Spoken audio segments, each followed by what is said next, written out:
शिव तेज को अपने अंग में ग्रहण कर लें, अन्यथा सब कुछ भस्मीभूत हो जाएगा। जो आज्ञा ब्रह्मदेव।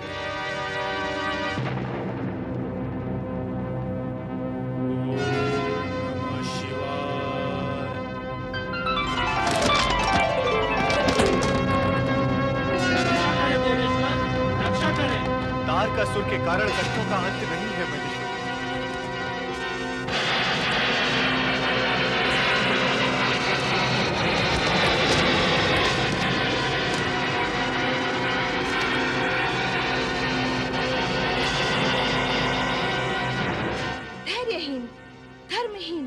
और बुद्धिहीन देवगण, तुमने असमय यहाँ आकर शिव और शिवा के महामिलन में बाधा डाली है। दो प्राणों के महामिलन को अपूर्ण किया है। पूर्णता में बाधक देवताओं, मैं तुम्हें श्राप देती हूँ कि तुम भी सदा अपूर्ण रहोगे। तुम सदा सदा के लिए निसंतान रहोगे।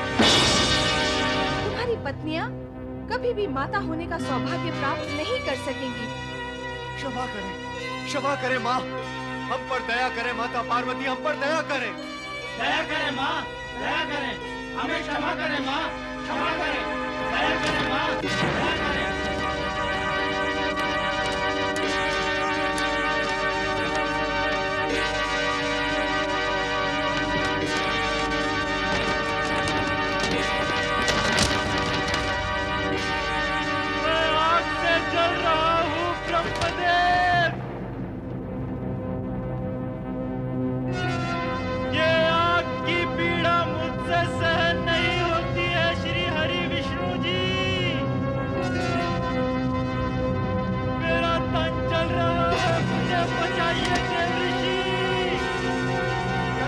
शरण ले लो अग्निदेव, यही बुद्धिमानी है।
जल प्रवाह में बहता हुआ शिव का तेज पुंज तुम सबने धारण कर लिया है। अब इस पीड़ा और संकट का निवारण केवल शिव आराधना ही है। आओ तट पर बैठकर पंचाक्षरी मंत्र का जाप करें। शिव सदा मंगल ही करें।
क्या हुआ गुरुदेव?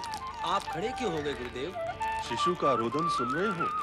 किसी नवजात शिशु का रुदन है गुरुदेव। ये शिवपुत्र है। शिवपुत्र? असुरों का नाश करने वाला शिवपुत्र। उसके दर्शन का पुण्य लाभ करना होगा। मुझे इसी घड़ी की प्रतीक्षा थी शिवपुत्र, इसी घड़ी की प्रतीक्षा।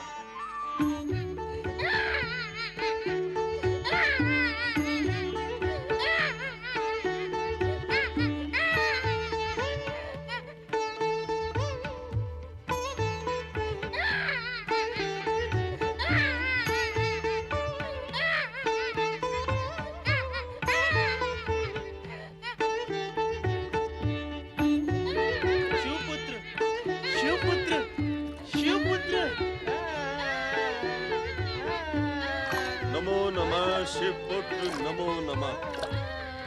हे शिव तेज पुत्र नमो नमः। महर्षि विश्वामित्र।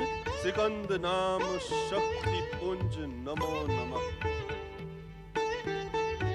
हे शिवपुत्र, शिव के तेज से उत्पन्न होने के कारण आप में वो सभी शक्तियां विद्यमान हैं जो भगवान शिव में है। तारकासुर जैसे अत्याचारी का संहार करने के लिए ही आप इस धरती पर प्रकट हुए हैं। हे शक्ति पुंज, कृपा कर मुझे वो ज्ञान एवं शक्ति प्रदान करें जिसके लिए मैं अनंत समय से प्रयत्नशील होने के उपरांत भी वंचित हूं। कृपा करें ऐ कृपा निधान, दया करें ऐ दया निधान, कृपा करें। ज्ञान और शक्ति आप में समा गई है। आप राजर्षि से महर्षि बन चुके हैं। अब मैं आपको ब्रह्म ऋषि बनने का वरदान देता हूँ। शिव कृपा से आपके हृदय में धर्म ज्ञान प्रकट होगा। आपका स्थान ब्रह्म ऋषि में श्रेष्ठ होगा।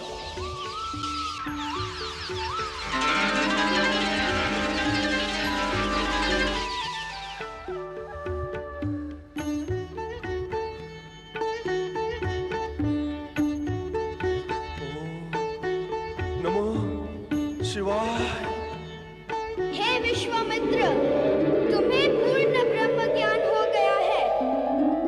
अब तुम ब्रह्म ज्ञानी हो गए हो।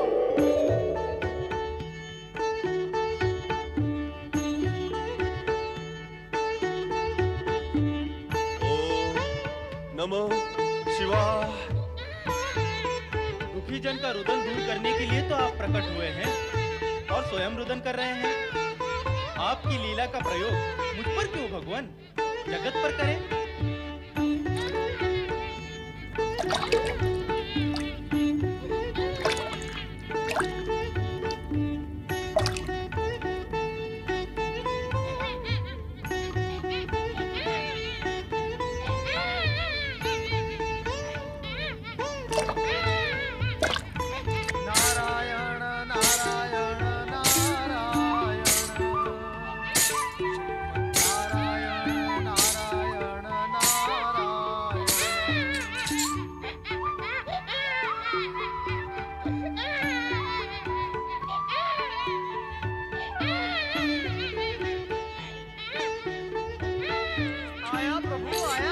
नारद, तुम्हें नीचे पृथ्वी की ओर नहीं और ऊपर आकाश की ओर जाना है। इस समय शिवपुत्र को तुम्हारी नहीं, नक्षत्र लोक में स्थित उन 6 माताओं की आवश्यकता है जो शिशु का पालन कर सके। 6 माताएं? हाँ, 6 कृतिकाएं जिनके द्वारा इस शिशु का जन्म हुआ है। प्रभाकृति, आभाकृति, तेजाकृति, भव्याकृति, शोभाकृति और सुकृति। तुम नक्षत्र लोक जाकर इन कृतिकाओं को इस शिशु के विषय में सूचित कर दो। यही शिव इच्छा है। शिव इच्छा अर्थात सदिच्छा, और नारद का तो कर्म ही है सदिच्छाओं की सूचनाएं देना है। नारायण नारायण।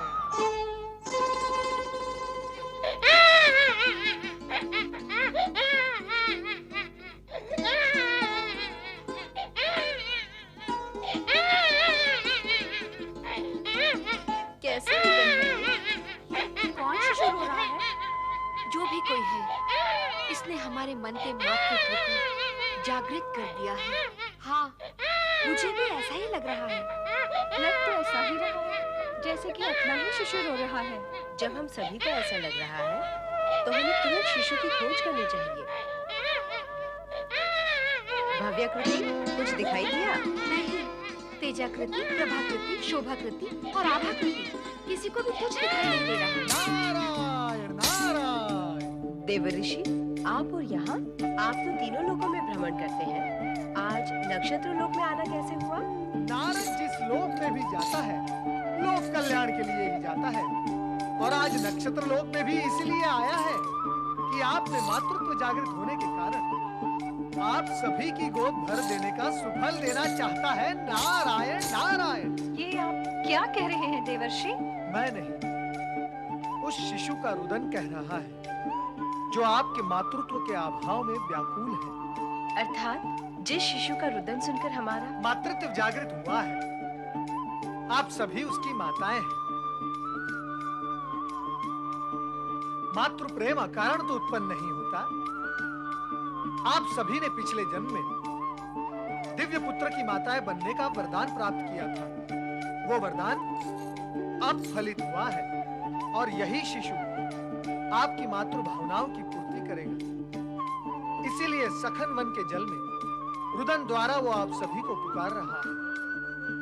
परम पिता ब्रह्मा जी के वरदान अनुसार महाबली तारकासुर का वध इसी शिशु द्वारा होगा।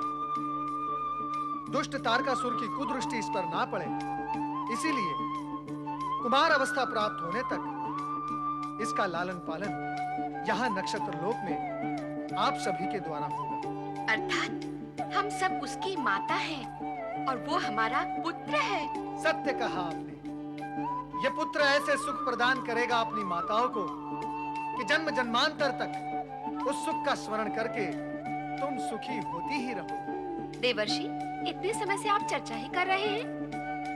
आपकी ये लंबी चौड़ी चर्चा माताओं और पुत्र के बीच अवरोध बनी हुई है। तो अब विलंब क्यों? आओ चले, शीघ्र चले।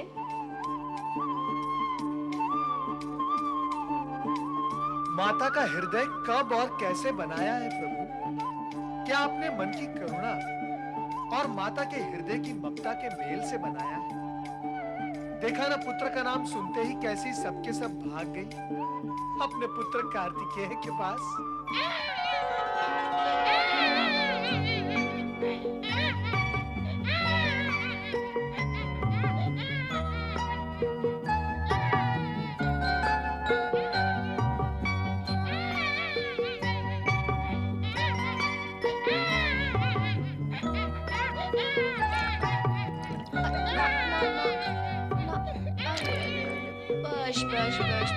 बस मेरे लाल, बस मैं आ गई। चुप हो जा मेरे लाल, चुप हो जा। ला, मुझे भी दे। अरे क्या दशा हुई है रोते रोते। अरे अरे, देखो तो इसका चेहरा कितना कुम्हला गया है।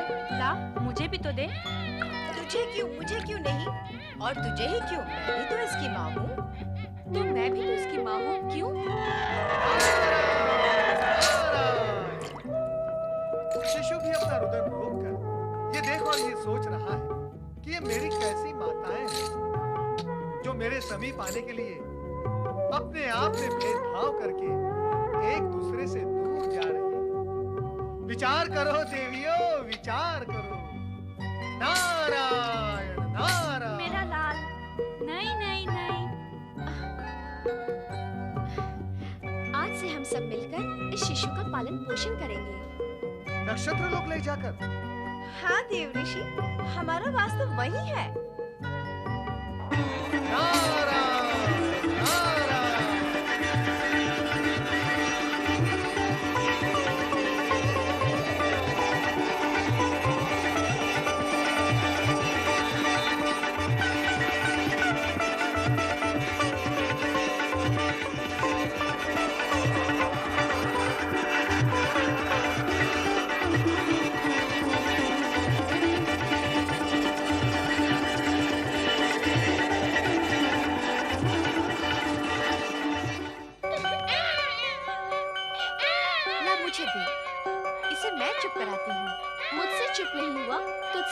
होगा। तू क्या ज्यादा चतुर है चुप कराने में? ओफो, तुम्हारी विवाद करने से वो चुप नहीं होगा और अधिक रोएगा। लाओ मुझे दो। सुन लो इसकी बात।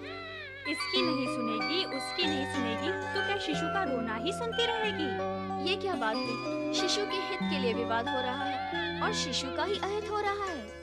बच 6 बच्चे हो तो एक माता उन्हें संभाल लेती है, पर यहाँ एक बच्चे को 6 माताएं नहीं संभाल पा रही हैं।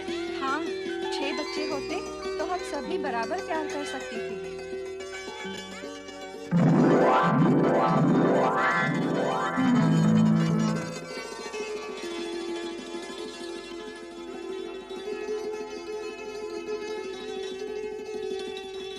छह बच्चे नहीं तो क्या 6 मुख तो है। सखियों, हमारे इस पुत्र का नाम क्या है? कार्तिकेय। कार्तिकेय? आप सभी मेरी माताएं हैं, 6 माताएं। कृतिकाओं का पुत्र होने के कारण मैं कार्तिकेय हुआ। कार्तिकेय? हमारा पुत्र कुमार कार्तिकेय, हमारा पुत्र कुमार कार्तिकेय, हमारा पुत्र कुमार कार्तिकेय। चल मेरे घोड़े, टिक टिक टिक। चल मेरे हाथी। थम थम थम। मुझे मयूर की सवारी में बैठना है। हाँ हाँ, बैठ जाना मयूर की सवारी पर। तू बहुत बड़ा हो गया मेरा राजा बेटा। राजा बेटा? तो फिर बना दो मुझे राजा बेटा। हाँ हाँ, बना देंगे तुझे राजा। पुत्र कार्तिकेय को राजा जैसा अभी सजा देते हैं। हाँ, अभी सजा देते हैं। ये रहा तेरे सिर का मुकुट। हाथ में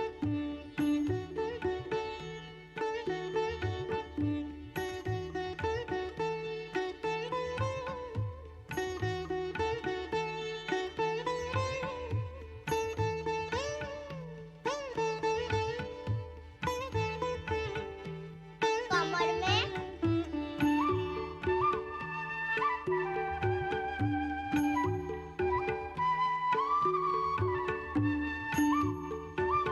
बस हो गया सजाना। हाँ हाँ, हो गया। हमें लगता है अपना दूल्हा राजा। हाँ हाँ, लगते हो दूल्हे राजा। पर दुल्हन रानी कहाँ है? रानी अथवा रानियाँ। क्या? क्या? मेरी 6 माताएं हैं, मेरे 6 मुख हैं, फिर दुल्हन रानियाँ भी तो 6 चाहिए।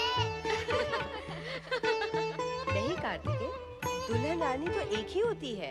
माता भी तो एक ही होती है।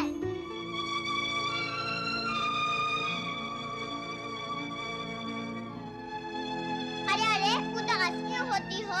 6 माता के आंगन में एक पुत्र तो है, पर उस माता के मन की क्या दशा होती होगी जिसको एक भी पुत्र नहीं।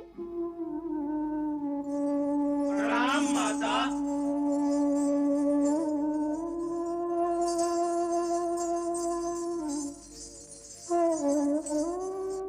ओम नमः शिवाय, ओम नमः शिवाय, ओम नमः शिवाय, ओम नमः शिवाय, ओम नमः शिवाय, ओम नमः शिवाय। कहो नंदी, तुम्हारे चेहरे लटके हुए क्यों हैं? सब कुशल तो है? आप तो अंतर्यामी हैं, सब कुछ जानते हैं। मुझसे माता पार्वती की उदासी देखी नहीं जाती। आप कुछ उपाय करें भगवान। ओम नमः शिवाय। हर हर महादेव। भोलेनाथ, ये आपकी कैसी लीला है? एक और तो आप कह इस समय हमारी लीला की चर्चा ना करो नारद, अन्य कोई चर्चा करो। और हाँ नंदी, तुम पार्वती के पास जाओ, हम भी वहां आते हैं ये जानने कि वे उदास क्यों हैं।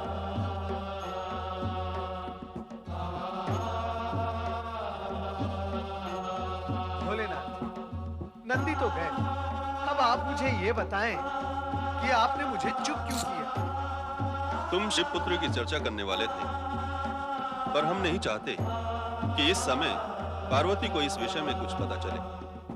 अभी वो समय नहीं आया है। समय आने पर हम स्वयं पार्वती को सारी स्थिति से परिचित कर देंगे। आपकी लीला आप ही जाने। हर हर महादेव। नारायण नारायण। शिव पत्नी पार्वती पार्वती पुत्र वियोग में व्याकुल है और उधर शिव पुत्र नक्षत्रलोक में न जाने क्या कर रहे होंगे।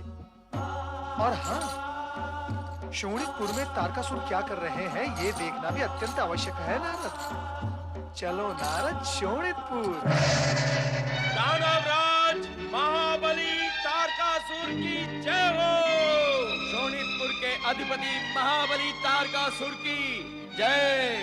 ऐसे नहीं, बोलो असुर सम्राट त्रिलोक विजयी तारकासुर की। अरे बोलो बोलो। कार्तिकेय की जय बोलकर क्यों हमारा अपमान करने पर तुले हुए हो? स्वर्ग से पतित होने के पश्चात जय योग कहाँ रहा तुम्हारा महाबली तारकासुर? महाबली, आप और हम स्वर्ग से पतित हुए हैं, अपने लक्ष्य से पतित नहीं हुए। हम उन कायर देवताओं को पराजित कर पुनः स्वर्ग पर अपना अधिकार कर लेंगे। नारायण नारायण। तो यहाँ स्वर्ग पर पुनः आक्रमण करने की योजना बन रही है। हाँ नारद जी, अब यही एकमात्र उपाय है जो हमारे महाराज को संतुष्ट कर सकता है। सावधान प्रलंबासुर, सावधान। परमपिता ब्रह्मा जी की इच्छा के विरुद्ध आचरण कर यदि आपने स्वर्गलोक पर आक्रमण करने की कुचेष्टा की तो ये स्मरण रहे कि आपका अंत समय से पूर्व ही निश्चित हो जाएगा। सुना आपने मेरे वीरों, ये चोटी वाला नारद जो देवताओं का गुप्तचर, दूत और न जाने क्या क्या है, हमें नष्ट करने की कामना कर रहा है। क्यों न ऐसे दुष्ट को हम ही नष्ट कर दें। मेघासुर, प्रलंबासुर, इसकी चोटी पकड़कर इसके सिर को धड़ से अलग कर दो। नारायण नारायण। मेघासुर, नारद की चोटी में विद्युत तरंग है, हाथ लगाओगे तो झटका लगेगा। नारायण नारायण। तुम दोनों दुष्टों को नारद तक पहुंचने के लिए अनेक अनेक जन्म लेकर पुण्य संचित करना होगा। नारायण नारायण। हम तुझे नहीं छोड़ेंगे नारद। छोड़ोगे तो तब न जब मुझे पकड़ोगे दुष्ट, और वो तुमसे संभव नहीं। विधाता ने इस जगत में अनेक विषैले कीड़े मकोड़े बनाए, उसी समय तुम जैसे मानव आकृति वाले दुष्ट जीव भी उत्पन्न कर दिए। नारद। नारायण नारायण। नारायण नारायण। आज तलवार वहां है। आपका भाग्य तो कुंठित है ही दैत्यराज, और यदि आप इसी प्रकार चिल्लाते रहे तो कंठ भी कुंठित हो जाएगा। नारायण नारायण। आपका अंत समय समीप आ गया है दैत्यराज। आपका काल शिवपुत्र जन्म ले चुका है। ये वही शिवपुत्र है जिसके हाथों मरने का वरदान आपने स्वयं ब्रह्मा जी से मांगा था। नारायण नारायण। तेरा काल शिवपुत्र जन्म ले चुका है। तेरा काल शिवपुत्र जन्म ले चुका है।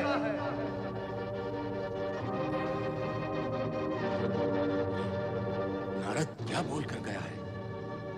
ये शिवपुत्र जन्म ले चुका है? असत्य बोलता है नारद।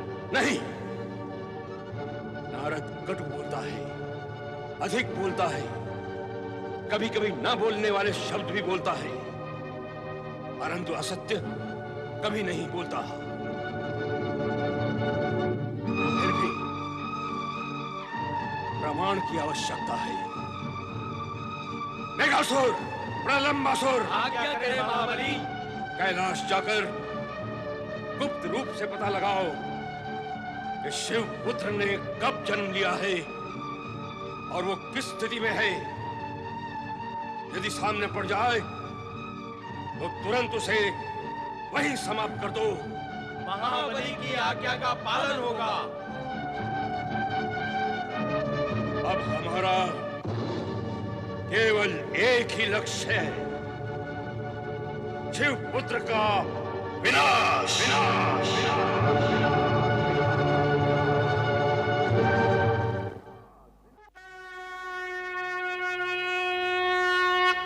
ओम नमः शिवाय।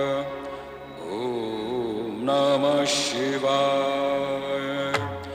ओम नमः शिवाय। ओम नमः शिवाय। ओम नमः शिवाय। ओम नमः शिवाय। ओम नमः शिवाय। ओम नमः शिवाय। ओम नमः शिवाय। ओम नमः शिवाय। ओम नमः शिवाय। ओम नमः शिवाय।